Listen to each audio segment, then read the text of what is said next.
블룸버그의 보도입니다. 한국은행 총재, 환율보다 더 걱정은 젊은 층의 이 해외 투자 열풍이라고 합니다. 관련 내용 보시면은요, 한국의 개인이 지금 미국 주식을 300억 달러 순매수를 하면서 이제 사상 최대를 기록했다고 하는데요. 뿐만이 아닙니다. 지금 환율도 상당히 높습니다. 지금 환율 어느 정도 선에서 움직이고 있죠?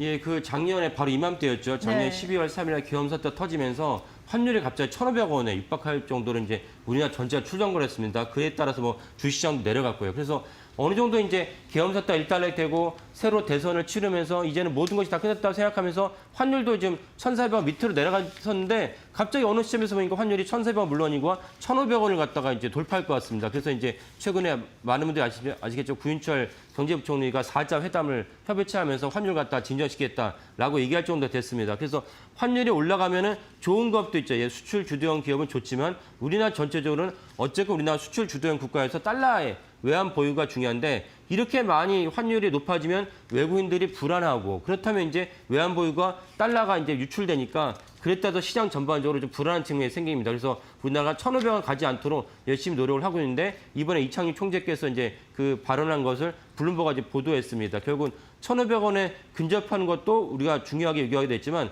그보다 이제 많은 분들이 미국 주식에 투자하면서 생긴 어떤 외환 달러 반출도 우리가 주목할 만한 점이다. 특히 젊은 세대가 많은 이제 미국 주식을 투자하고 있는데 이 점에 대해서 우려하는 입장을 갖다가 이창용 총재가 이제 표명을 했습니다. 네, 이 환율 급등과 또 미국의 젊은 층이 이제 투자를 확대해 나가는 것 어떤 연관성이 있나요? 예. 미국에다 투자하려고 하면 달러로 반출해야 되니까요. 그래서 이제 블룸버그 보도, 이건 블룸버그 보도뿐만 아니라 우리가 다 익히 알려진 사실인데 현재까지 우리나라가 이제 올해 현재까지 300억 달러 미국 주식을 매수했는데 이거는 24년에 비해서는 3배.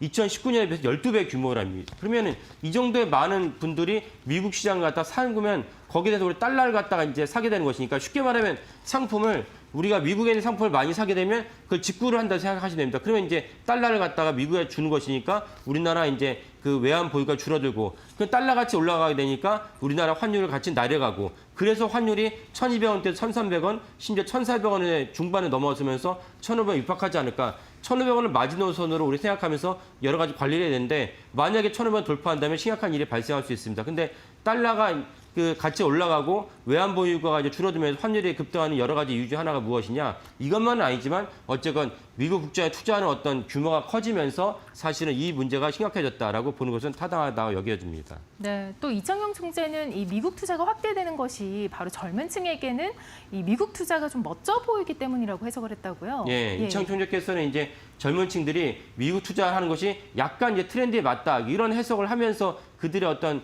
미국 국장의 투자가 가속화했다라고 생각을 하셨습니다. 그런 측면도 분명히 있을 것입니다. 하지만 그런 측면도 있지만 또 하나는 우리나라 예전에 이제 특히 올해는 좀 줄어들었지만 작년만 하더라도 국장, 한국 주식을 탈출한 것은 지능순이다. 이런 어떤 자조 섞인 비아냥이 있을 정도로 한국 주식에 대한 실망감도 독특히 이제 한몫했다라는 것은 분명한 사실입니다. 네, 또 주가 조작을 처벌하는 이 법 체계가 오히려 또 주가 조작을 불러일으킨 게 아니냐 이런 시각도 있네요. 예, 맞습니다. 예. 그러니까 주가 조작도 심각한 상황이고 국장을 탈출하게 되는 여러 가지 근본적인 이유가 있는데 그것은 무엇이면 특히 재벌로 대변할 때는 많은 분들이 자기 주식에 있는데 중복 상장한다든지 그다음에 이 회사 주식 올라가야 되는데 그 회사 주식의 최대 주주나 주요 주주들이 회사 주가 올라가면 반기지 않아요. 참 이렇게 특이한 일이죠.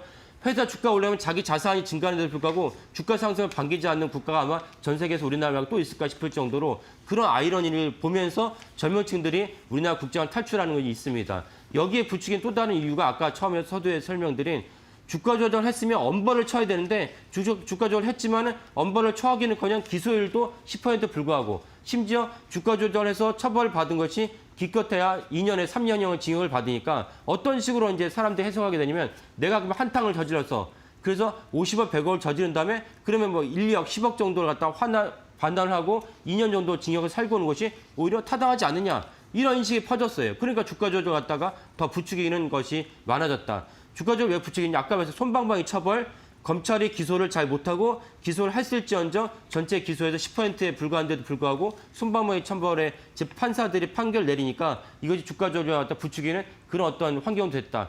이런 것들이 해소되지 않으면 국장을 탈출하려는 그런 어떤 행렬이 계속 가속화되고 한국으로 돌아오는 그 부추김도 사실은 약해질 수밖에 없다. 이런 것들이 전체적으로 해소되지 않으면 한국의 어떤 대신에 미국 주도 투자하는 세력들이 많아질 수밖에 없다는 것은 분명한 사실이겠습니다. 네.